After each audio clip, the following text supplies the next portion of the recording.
one of the things that I really want to focus on is making sure that when somebody comes to that moment where they're ready to see another possibility for their life, that there's somebody there to help them along. That's this program. Yeah, well, that's what My Brother's Keeper is all about, is trying to figure out in each community when young men like you or me come to a point where we're looking for direction. There's some guideposts. There's some people who are helping to take us down that new path. I know you said you had your low point. What was that like? What did that feel like? What got you out of that point? Like, what was it? I think really what it was increasingly realizing that who I said I was or who I wanted to be didn't match up with my actions. And one of the things that I always say is if you want to know what your values are, you can't just listen to what you say. Look at your actions. You know, how do you spend your time? How do you spend your money? I think you give others a lot of confidence and a sense of what's possible for them, and that makes me real proud. And you shouldn't feel like you can't make mistakes at this point. You're 18 years old. I promise you, you're going to make some more as you go along. But one of the things you've discovered is you've got this strength inside yourself. And if you stay true to that voice that clearly knows what's right and what's wrong, sometimes you're going to mess up, but you can steer back and keep going. And you'll have a lot of people around you who love you and support you. I know you're going to do great things.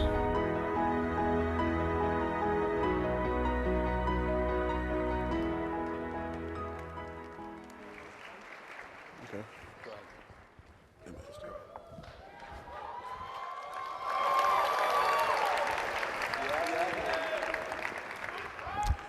Not many people ever have the chance to sit down one-on-one with the President of the United States. I was fortunate enough to have that opportunity with President Barack Obama in 2015 for a StoryCorps interview that aired on NPR. During that StoryCorps interview, I discovered that I had a lot of things in common with the President of the United States. Like me, he grew up without a father in his life. Like me, he wasn't quite sure what he wanted to do when he was younger. Like me, like all of us, he made some mistakes in his lifetime. And in our brief conversation, he taught me how important and how critical it was for us to get to know one another, and how empowering it can be as a young man of color just to be heard. Gathered around me are 23 young men of color, 24 if you count Michael Smith. And they are about to have their chance to listen to the president and have their questions answered. Please welcome them, along with President Obama and Steph Curry of the Golden State Warriors.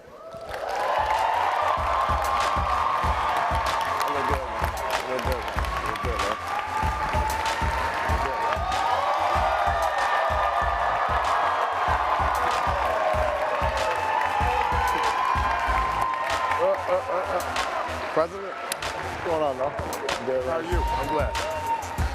A little less stress. Pleasure to meet you. Yes, sir. Thank you.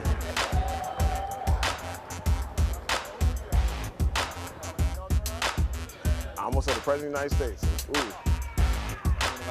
Yeah.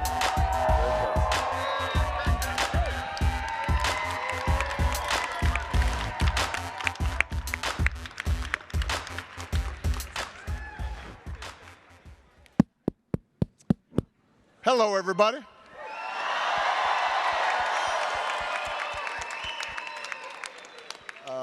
For those of you who don't know me, I'm Michelle's husband, Barack. And this is Aisha's husband. I say, keep it real. Steph.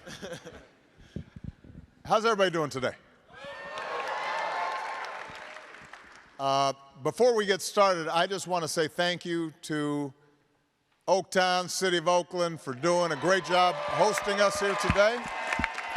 Got the mayor right in the house, and thank you, Madam Mayor. I want to thank all the organizers who've put in enormous efforts in making this happen, but most importantly, I want to thank the young people who are participating here today, because this is all about you. And with that, I'm going to turn it over to somebody who has brought a lot of joy to this area. And even Bulls fans have to acknowledge that it's been fun to watch the Warriors and the greatest shooter of all time, because I gave him some tips right before, about 5 seasons ago. There's film of this in the White House. Mr. Steph Curry.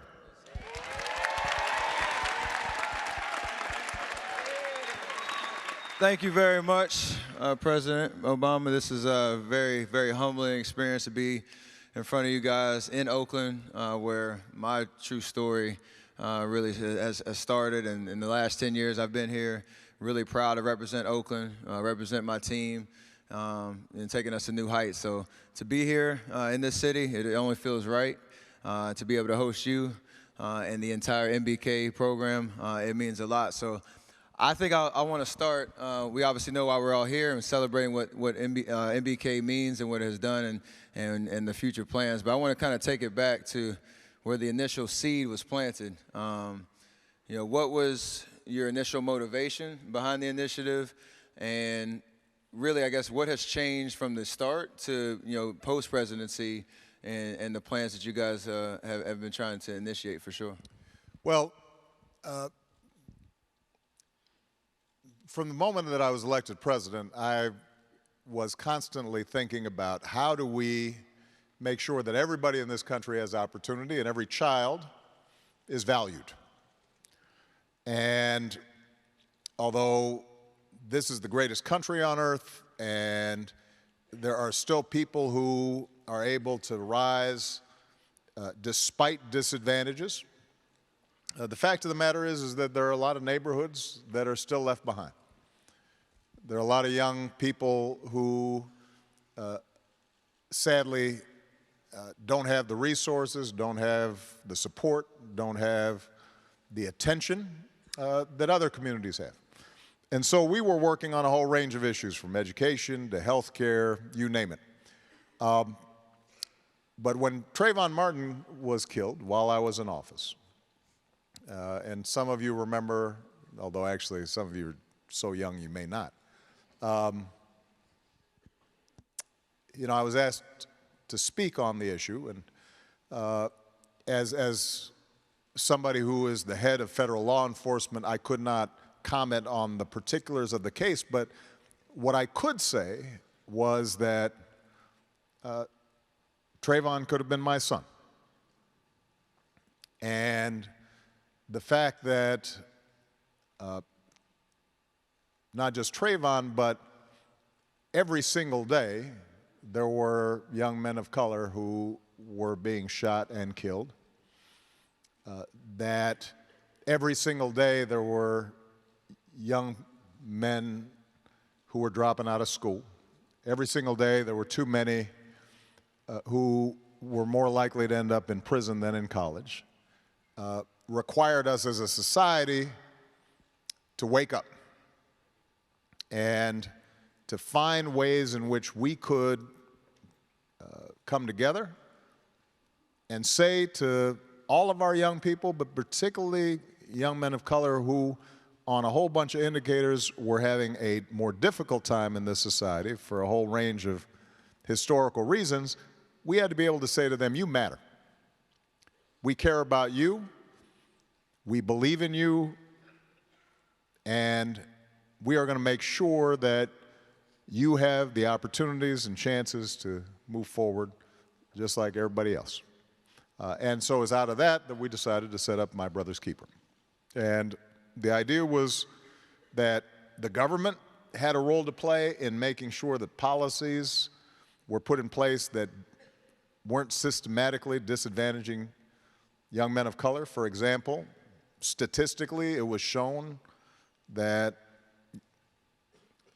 black boys, Latino boys, Native American boys were far more likely to be disciplined, suspended, and expelled from school, oftentimes for behaving the same way that other boys were behaving, but there were different standards in terms of how they were judged in school.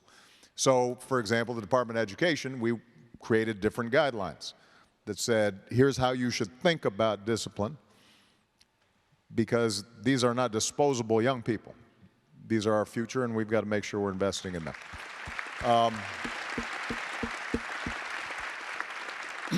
But what we also knew is that just having the government do something wasn't going to be enough. We had to mobilize communities, and we had to mobilize young people themselves so that they could find ways to support each other.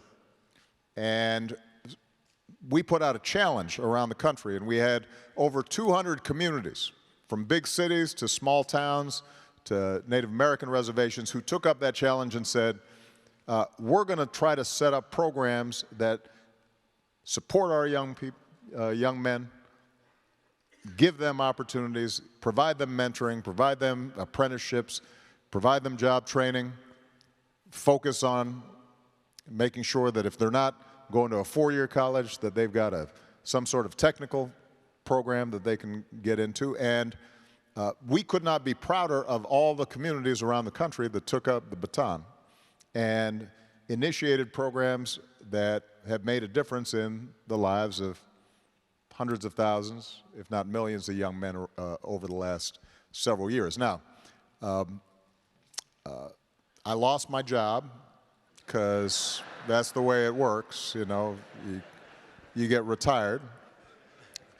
So I had less immediate influence on the federal government programs, but the community programs we could continue to initiate. And so as part of the overall Obama Foundation, what we said was we're going to keep My Brother's Keeper alive. And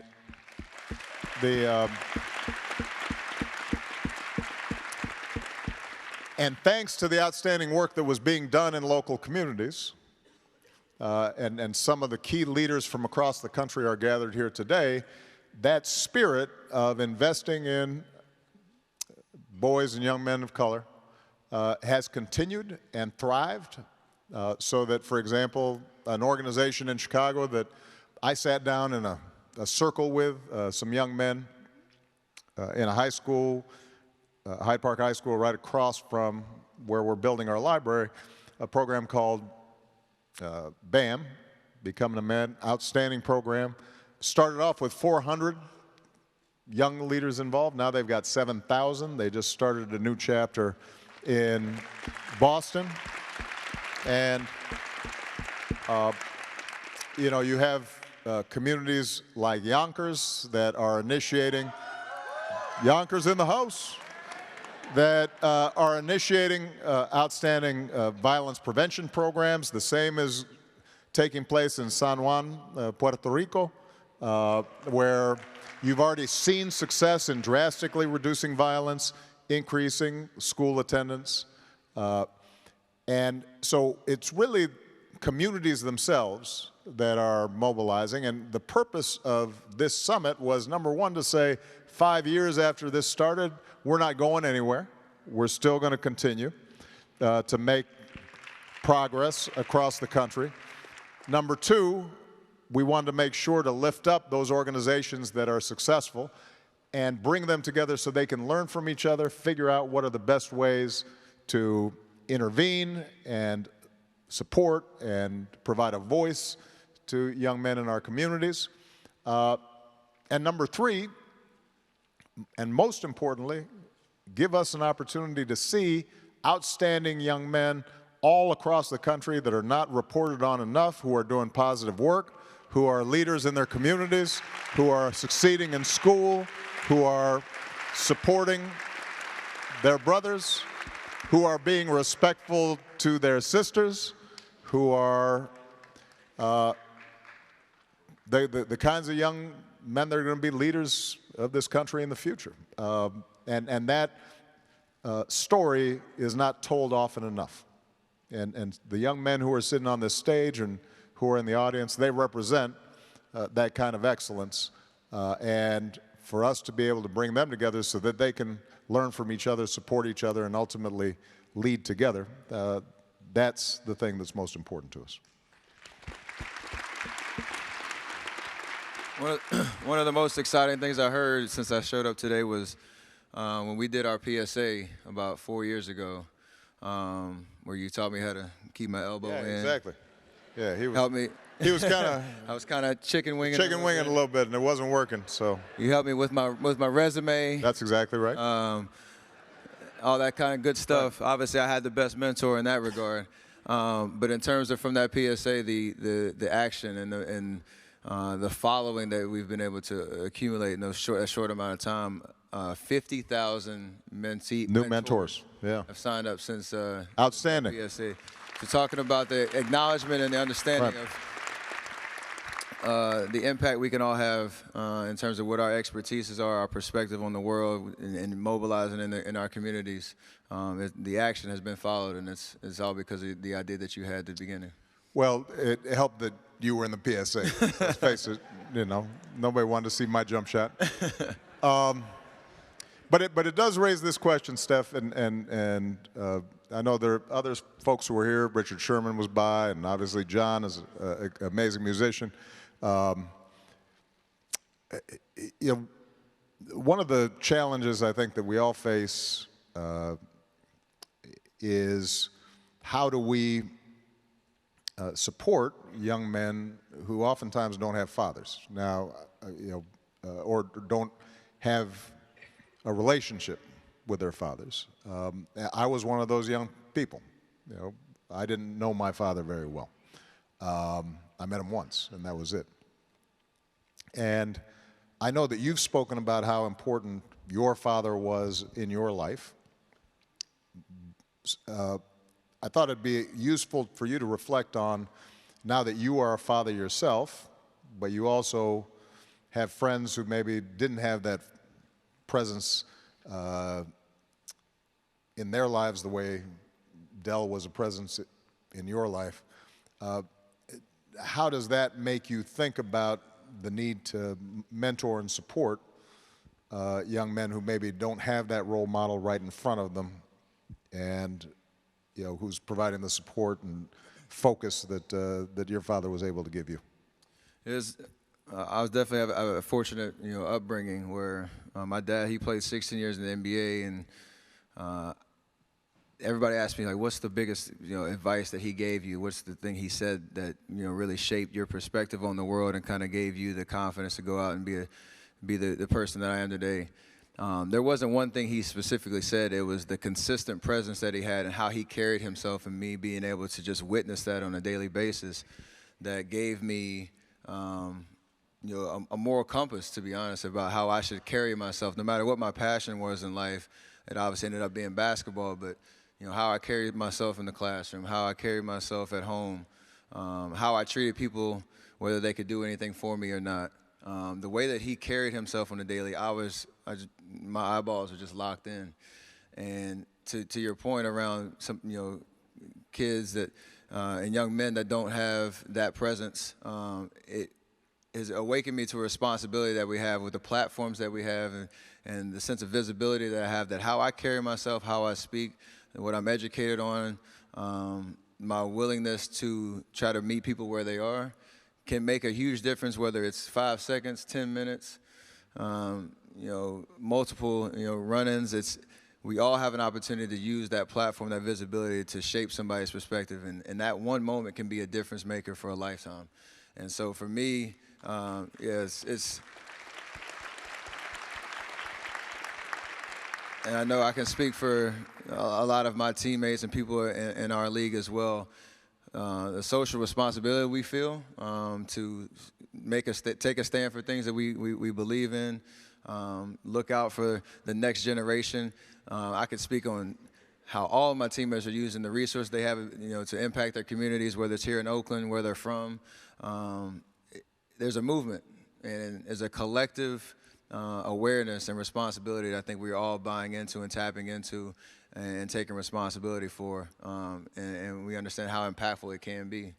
And my dad set that example for me. and I want to be able to give that back. Outstanding. And, you know, one of the points Steph made is consistency. And look, for all kinds of historical reasons, discrimination, mass incarceration, lack of job opportunities, et cetera, oftentimes fathers, men, may not have been able to provide that consistency the way, in retrospect, they might want to. But the one thing we've learned from watching all the amazing programs that are taking place across the country is that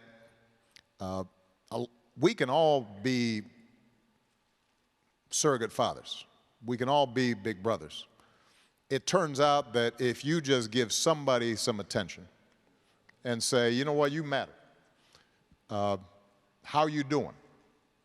How are you thinking about your next steps? Do you really think that's the best thing to do? People respond to that. So my father might not have been in my house, but there were a whole bunch of men around who taught me something and guided me. And look, it goes without saying, I want to be really clear about this. The amazing job that single moms are doing raising kids, and the love and support and energy that they're providing is, you know, that's the foundation. But what is true is that it's hard for a mom to do it by herself. And you now have small kids, right? Kids will wear you out.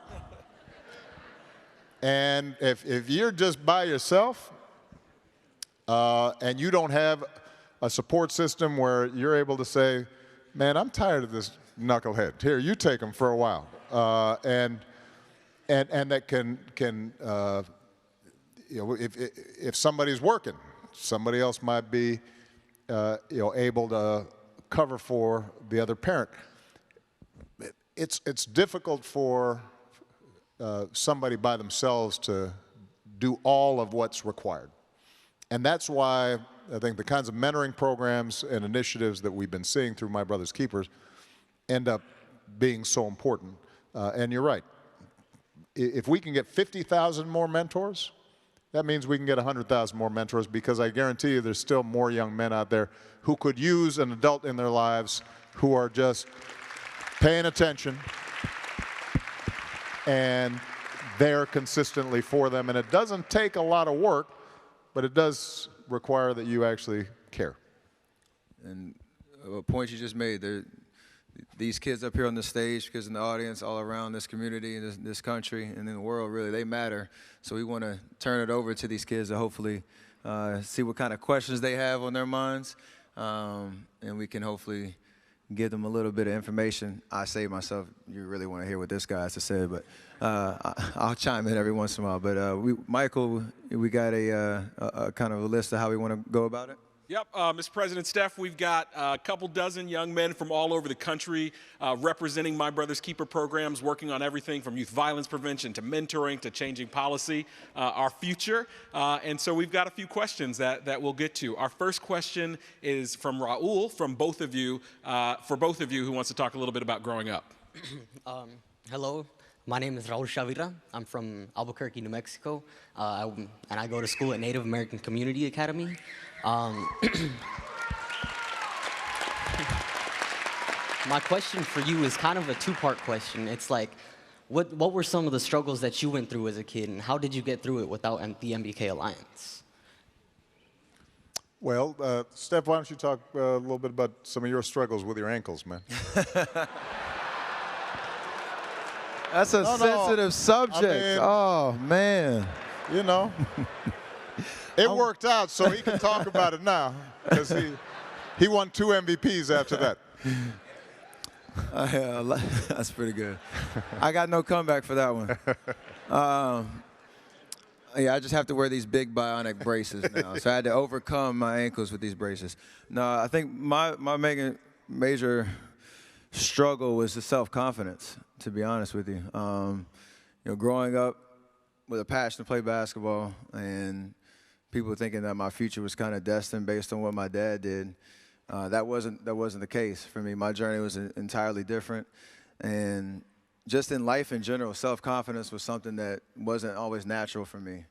It took me a while to get to a place where I was comfortable in a room or comfortable dealing with challenges and understanding that I had it in me. I had the talent, I had the belief, or had the talent and the skill set, but the confidence to kind of get over that hump was a process, and I had to rely on the community that was around me to get me through that. Now, I always tell people, you have to be your biggest cheerleader at times, but that's harder to do than you might think. And the village that was around me were my biggest supporters in trying to allow me to understand what I was capable of.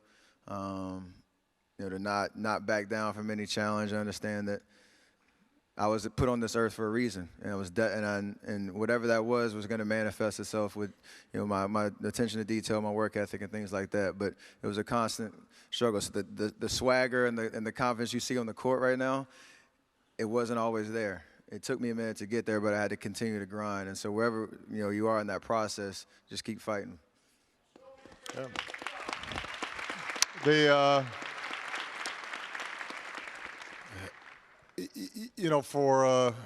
For me, and I've written about this, I've talked about this. I was all kinds of screwed up when I was in high school. So many of you are way ahead of where I was at the time in terms of your accomplishments and your focus and your commitment to something larger than yourself. For me, I was a good kid in the sense that I think I was always kind to people. I didn't have a mean spirit. But I did not have a sense of purpose or a clear sense of direction through a big chunk of my high school years. And in retrospect, I recognize some of it was I was angry about my father not being there. Some of it was I was growing up in an environment as a African-American boy where we didn't have a large African-American community. So there were all kinds of reasons for why I was acting out the way I did. And we didn't have my brother's keeper. I did have a foundation of love from my mother and my grandparents. And I think that wherever you can find it, having one person who believes in you and you can count on, and it may be your mom, it may be your grandma, it may be an uncle, it may be a coach, whoever that is, I think you have to kind of hang on to that.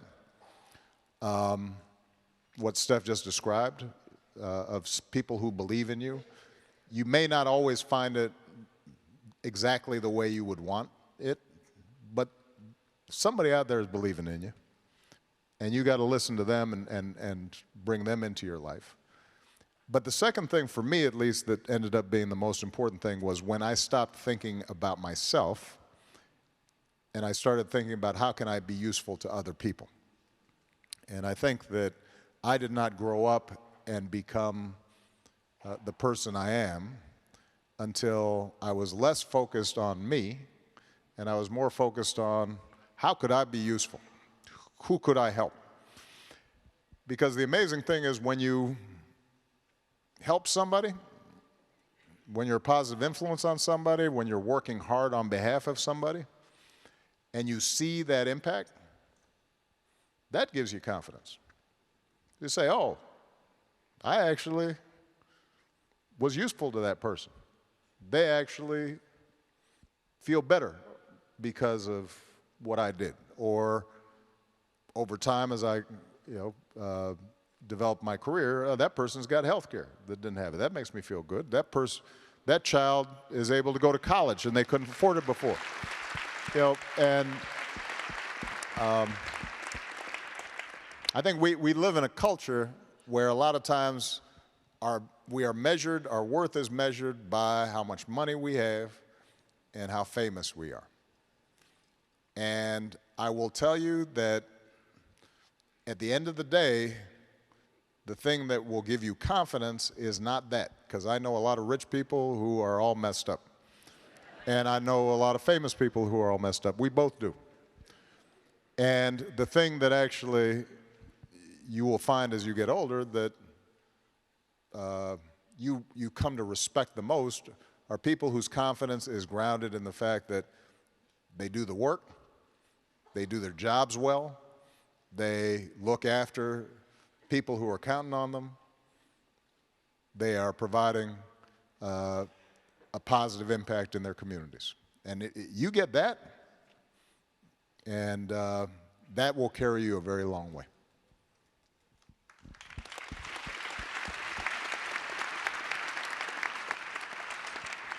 Our next question is from Keyshawn, who wanted to talk about policing in prisons.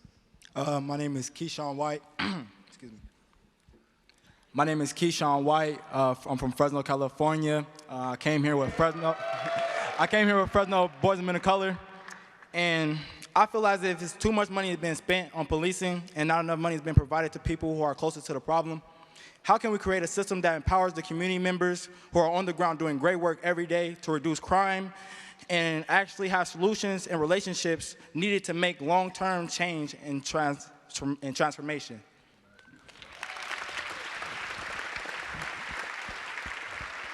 Well, this is an issue that I worked on as president, and I continue to work on through the foundation. We incarcerate more people by far than just about every other country on earth. It is disproportionately people of color who are incarcerated. And there's a long history as to why that happened. And the question now is, how do we begin to reverse it? And part of the answer is to create economic opportunities in communities so that if you are willing to work hard, you can make a living and support a family. And in too many of our communities, those opportunities are restricted and too far and few between. Part of the answer is our education system and how we're investing in making sure that young people, regardless of where they start, get a good start in life. Because for a lot of our young people, they fall behind early. And it's hard when you're behind early. If you can't read at your grade level when you're young, you start feeling like, well, maybe I'm stupid, when in fact, no, it's just that somebody didn't give you the time that you needed in order to succeed, and the kids who are doing better had advantages you didn't have. So we've got to make those investments. But the third part of this, and you know what you're touching on, is we have to build a pipeline of success for young people, not failure. And that means that the criminal justice system itself has to make some changes. If you want to know where most of that work needs to be done, though, that most of that work needs to be done at the local level and not at the federal level. Because one thing that I think people don't realize is that most of our criminal laws are state laws. They're not federal laws. Most of the prison population are state prison populations, not federal prison populations. And so one of the things that communities have to do in terms of mobilizing is getting educated on who's making decisions about the drug laws, the parole system, the bail system, the district attorneys at the local levels, and making sure that the people who are in those positions of power are knowledgeable about the communities they're serving, care about the communities they're serving, are committed to justice in how they apply the laws. And too often, folks don't know who those folks are. They're just somebody. And the police, in fact, some communities need more police, not fewer police. But the way that police operate in those communities, building trust, knowing who's so that if somebody, just because they're wearing a hoodie doesn't mean they're a criminal. That kid, he's doing great in school. That's just the style. He's been watching what Steph's wearing. Right? You need to make sure that police are trained and accountable in serving those communities. All those decisions are typically made at the local levels, and one of the things that we've encouraged people to do, both in MBK, but also during some of the other incidents that occurred during the course of my presidency, was let's put together toolkits so people understand who makes a decision. Do you have a state's attorney who is committed to applying the criminal justice system in a fair, equitable way? And if not, vote that person out and find somebody who will.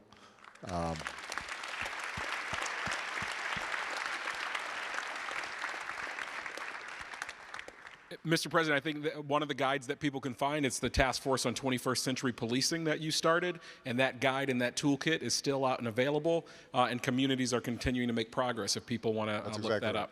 So one of the things that we did, Mr. President and Steph, is we opened up for online questions, and we got hundreds and hundreds of questions, as you could imagine, and so we selected a couple of those. And I think this one, both of you as fathers of daughters, is a really great question. It's from Portia Brownridge from the great city of Oakland, California. Oaktown. Is that the Oakland dance right there? I got to give San Francisco some love, too, our partners, Mayor Breed. Portia's question is, I understand that young boys and men need a space of their own to discuss and support each other. So I ask, how can us black women be of support and influence without taking over for these organizations and efforts?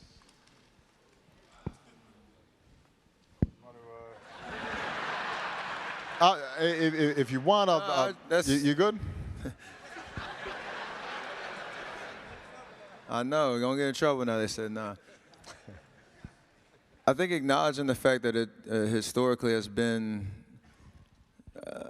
a situation where a group of men have had a hard time being open about their feelings and things that they're, may have anxiety over, or issues that they don't want to be completely transparent about, and that the acknowledgement of that kind of situation and finding different outlets and resources that young men, older men can Why are you pointing at me? can tap. Why did you point at me? General direction can tap into in terms of investing in themselves and their mindset and their perspective. It's important. So I would say from my experience being an athlete and being in a locker room of 15 men.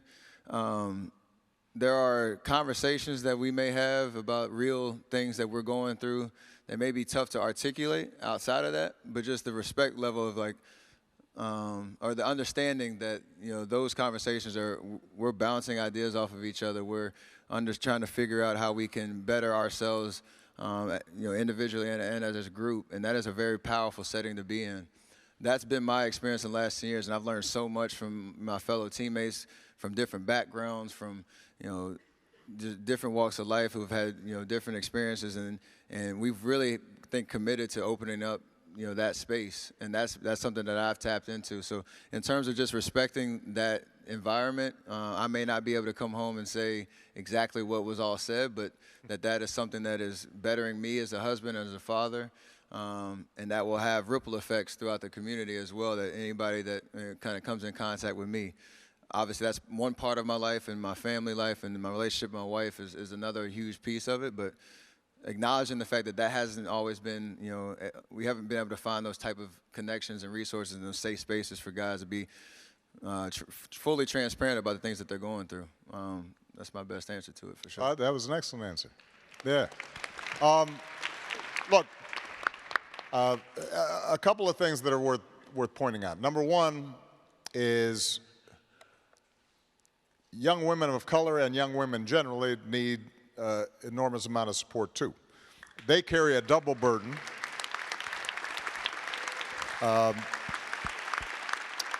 Because oftentimes they're dealing with sexism along with racism.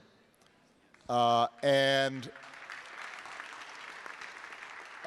as a consequence, for example, through the foundation, we've got sets of programs, for example, something that Michelle and I started called Let Girls Learn that is now carrying over, not just here in the United States, but internationally, to make sure that young women are provided the educational opportunities that too often they've been denied in areas like science, technology, and math, where oftentimes they're steered away from those opportunities, despite the fact that those are excellent careers and they're entirely capable. So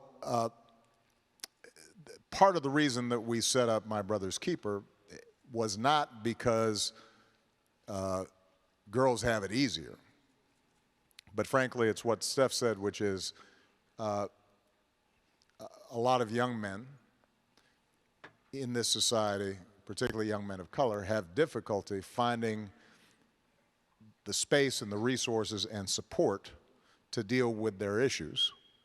And they've got issues. We've got issues. A good example just in my own household. When me and my boys get together, we'll watch a game or we'll play a game.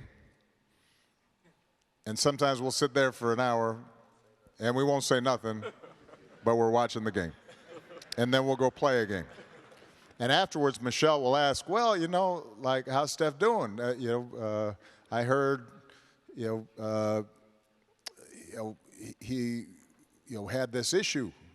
And I was like, oh, really? I didn't know, because we're watching the game, you know? Well, you were with him all day. What? No, yeah, I didn't know. We didn't talk about that, right? Michelle, she will get with her girlfriends,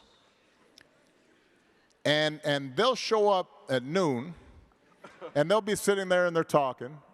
I'll leave, come back 3 hours later. They are still talking.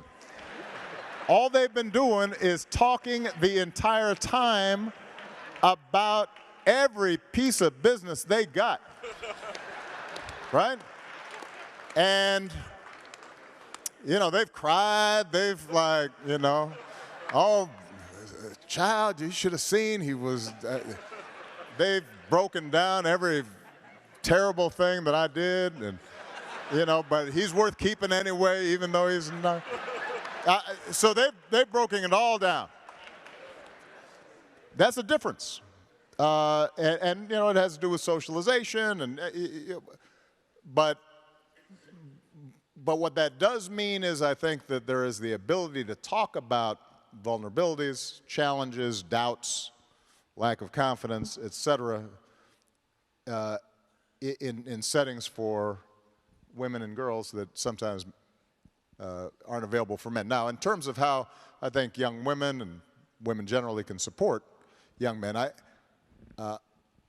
think saying you matter, we respect you, we recognize the challenges you are under, that is always important, hearing that. But I also think there's nothing wrong with also having high expectations and demanding accountability from young men. Because I think that sometimes, and I'm going to quote Michelle here because, she has articulated this sometimes when we've had dinner together and we're talking about just raising children. That's that saying about how moms sometimes they'll raise their girls, but they'll mother their boys. They will overcompensate for the challenges that are out there by saying, "Oh, honey, that's okay," even though sometimes it's not. And I think sometimes our young women allow young men to get away with stuff that they probably should not. So, So I actually would, on the one hand, support, understanding, listening. You know, that's true of any human relationship.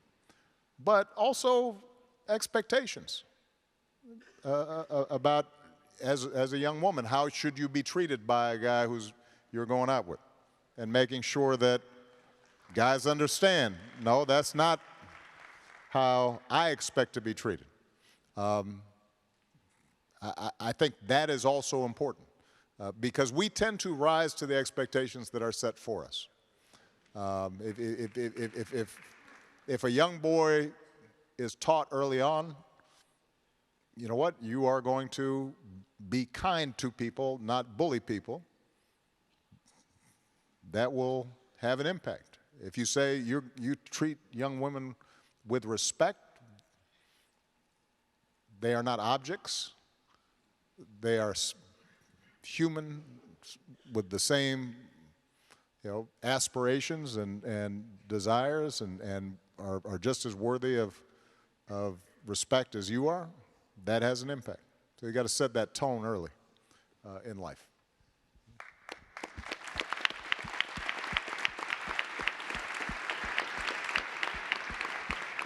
So, Sister Portia, I hope you're watching. Thanks for allowing some real truth-telling to be told on this stage. That was incredible.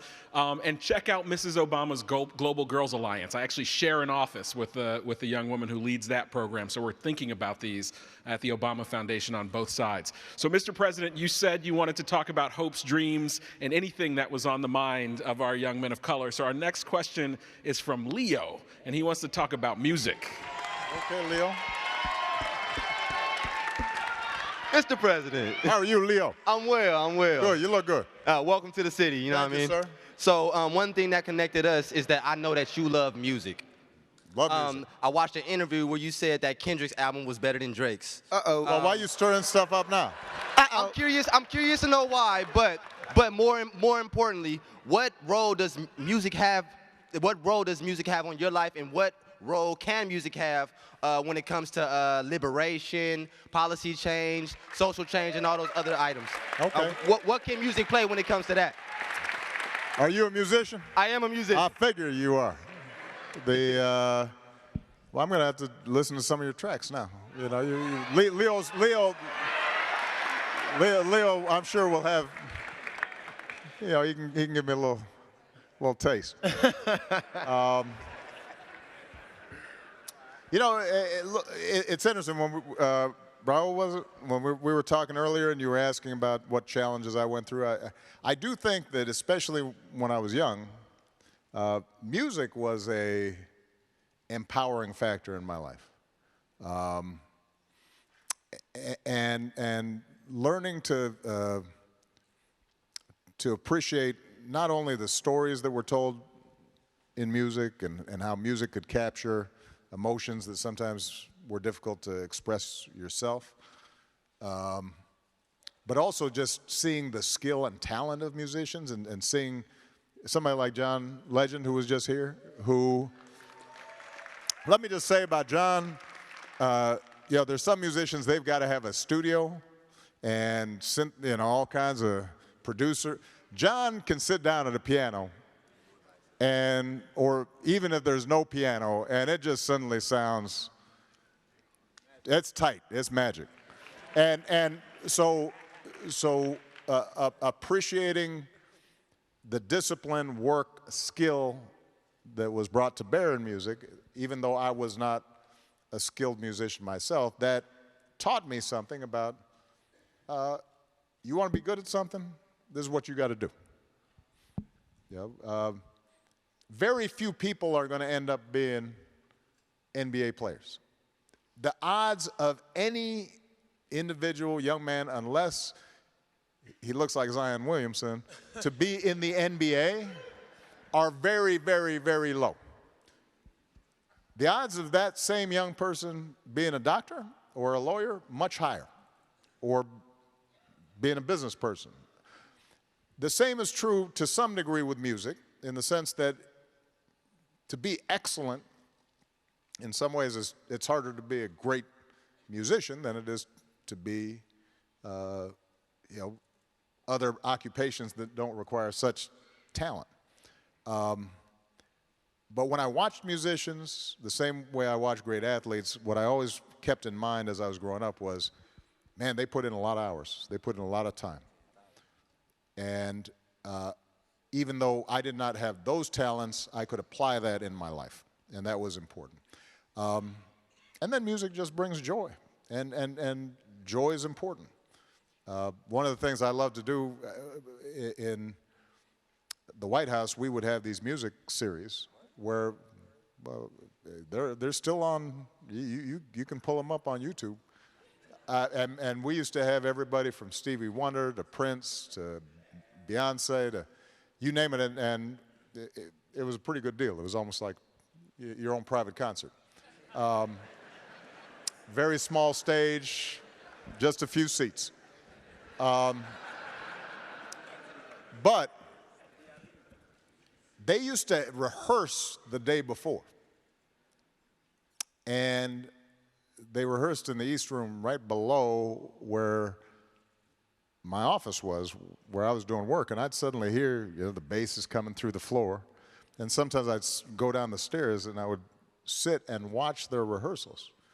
And it didn't matter how famous, how accomplished these artists were, man, when they were really focusing on the song and watching them collaborate and support each other and teach each other, no, here's how this should sound, and here's how we should work this.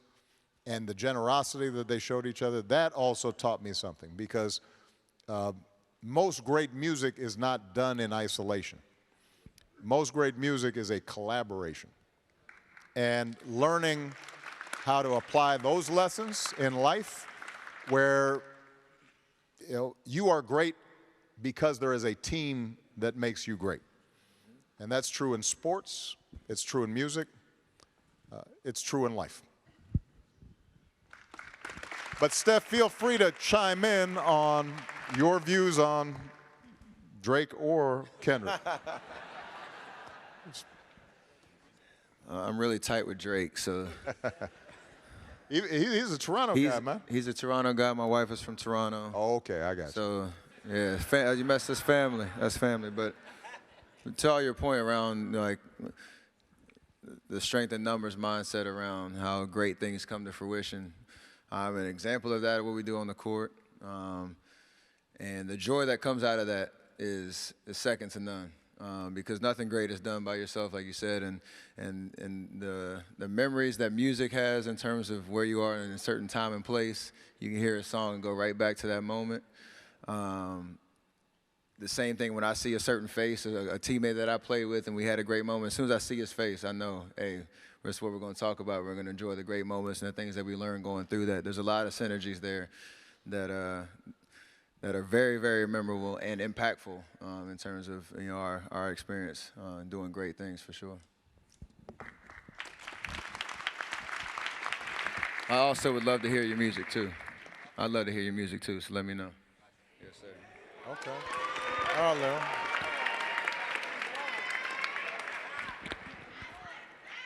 We're going to make that happen. So, Mr. President, we have the next question from Alejandro, who wants to talk about masculinity. All right. Hi, my name is Alejandro Galicia. I'm representing Sacramento. I'm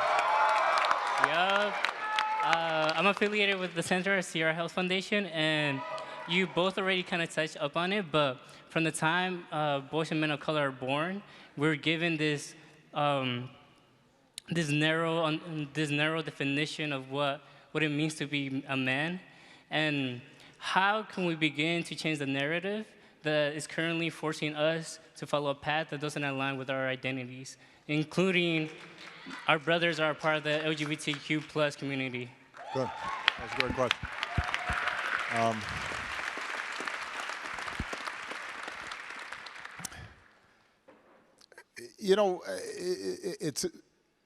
It's something that I think all of us have to recognize, that being a man is first and foremost being a good human. And that means being responsible, being reliable, working hard, being kind, being respectful, being compassionate. And the notion that somehow defining yourself as a man is dependent on, are you able to put somebody else down instead of lifting them up? Are you able to dominate as opposed to support? That is a old view, and a view that thankfully I see a lot of young people rejecting,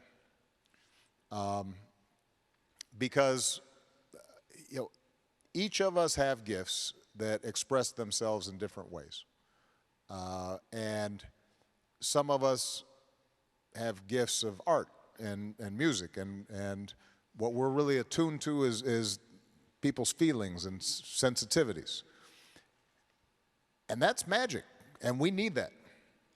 And then some people have gifts that have to do with being an amazing athlete, or have to do with being great at math.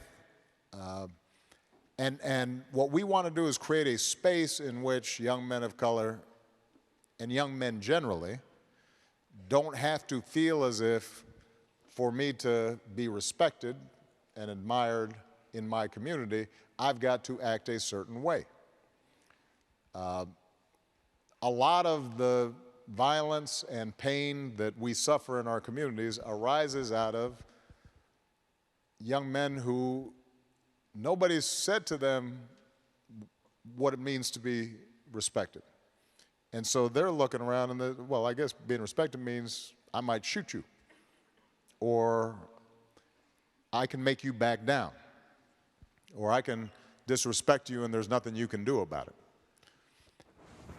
And that is a self-defeating model for being a man. So we have to constantly lift up examples of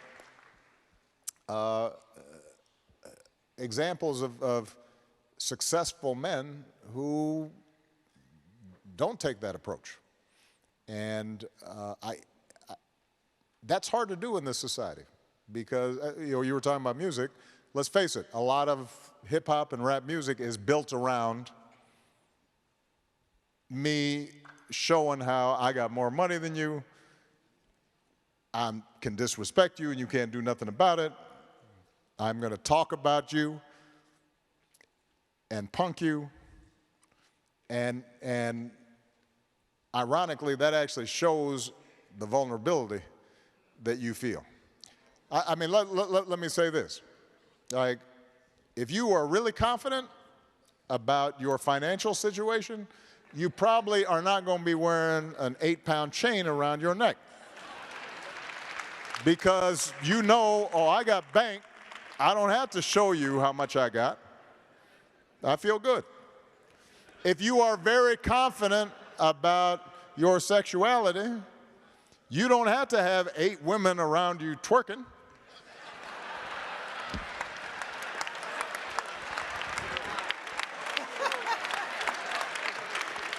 I mean, why are you all like, you seem stressed that you got to be acting that way?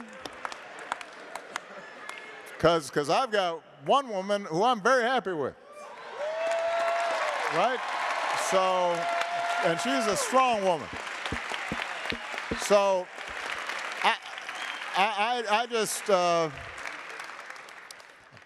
I think part of the challenge we have is that because oftentimes racism historically in the society sends a message that you are less than and weak, we feel like we've got to compensate by exaggerating certain stereotypical ways that men are supposed to act. And that's a trap that we fall into, that we have to pull out of.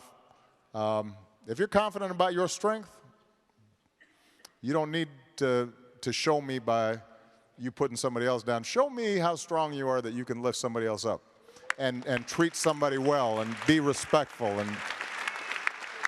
and lead in that fashion. So, anything you want to add, sir? I've just been mentored right there. Okay. That's amazing. Okay. Wow, thank you, Mr. President, for that. I'm floored. That means a lot to me, too. So I didn't think we'd have time for one more question. We were kind of looking at the average time it takes you to answer questions in the past, and we thought that would be just about it. Oh, man. Remember what I just said about, like, not putting your brothers down like that? That's a case in point. That's okay. Can I still come to work on Monday? So, Elijah, where are you? Where are you, Elijah? There you are. We're going to go to Elijah for the last questions about high school suspension rate. Hi, I'm Elijah from Omaha, Nebraska, and I was wondering, how do you suggest we help lower suspension rates among people of color throughout elementary and high school? Well, as I said, this is an issue that we actually worked on while I was in the White House. If I'm not mistaken, I think the current administration reversed the guidance that we were providing. No, don't boo. What do I always say? Vote. Don't nobody hear your boos. They'll hear your vote.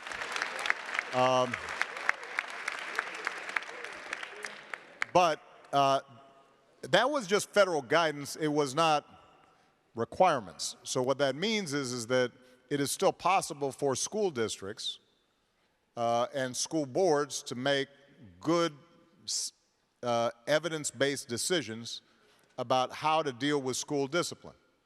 Now, look, the fact of the matter is that for kids to learn, there has to be some order in the classroom.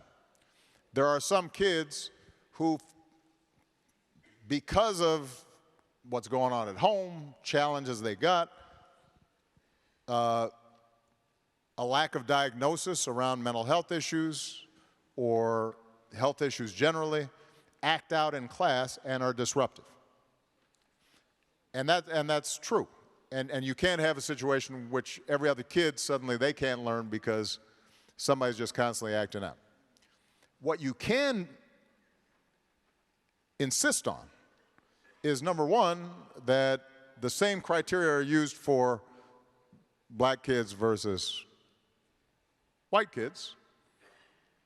You can insist that even though that a child may be disruptive, they are still worthy of learning. And so the question then is, what additional resources are you providing them?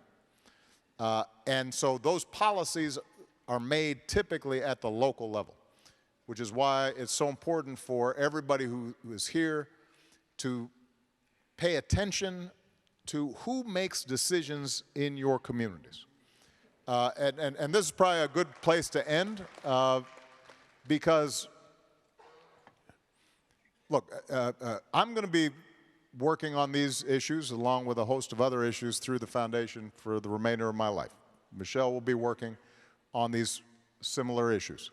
Steph has talked about the commitments that he and his teammates are making. For example, Kevin Durant just opened a terrific center in his hometown back in the D.C. area to support young people who need support.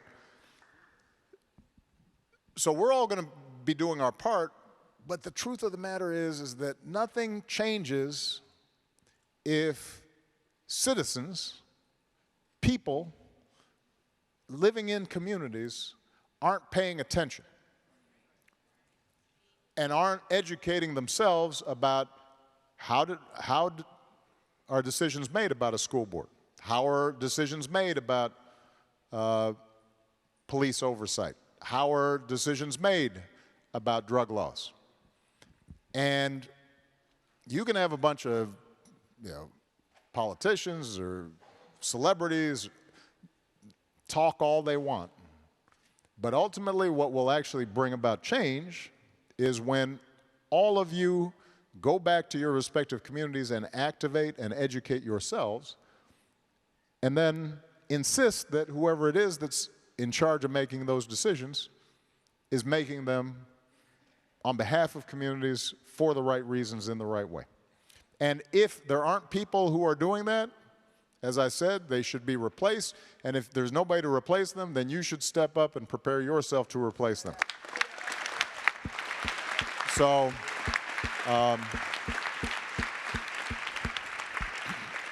most of the time on an issue like what's the best way to deal with school discipline, there have been studies done and literature's there and best practices are there.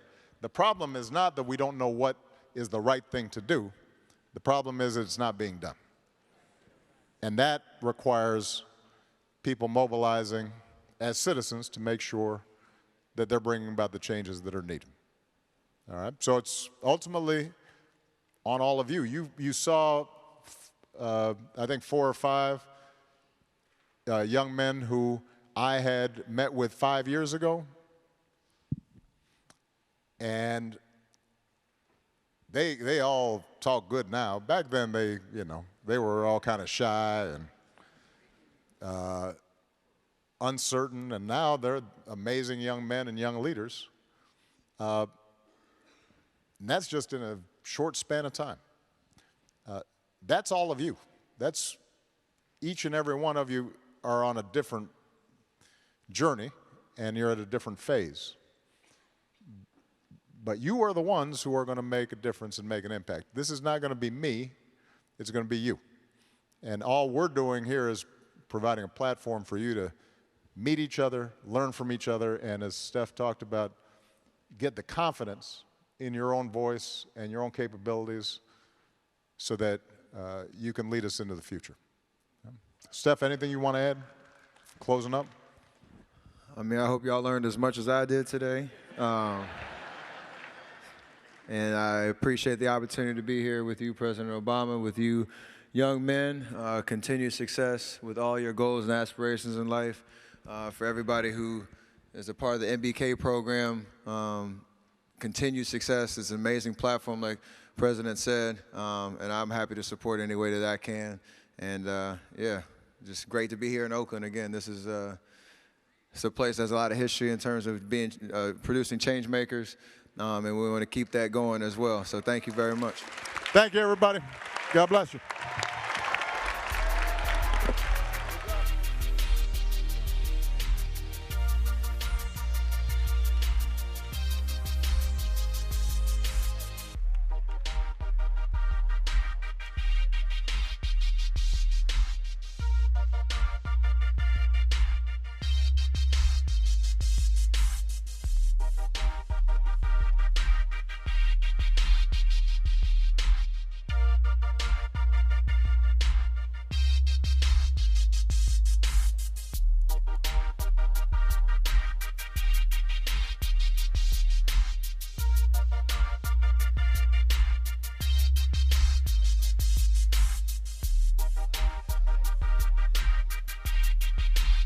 Hello.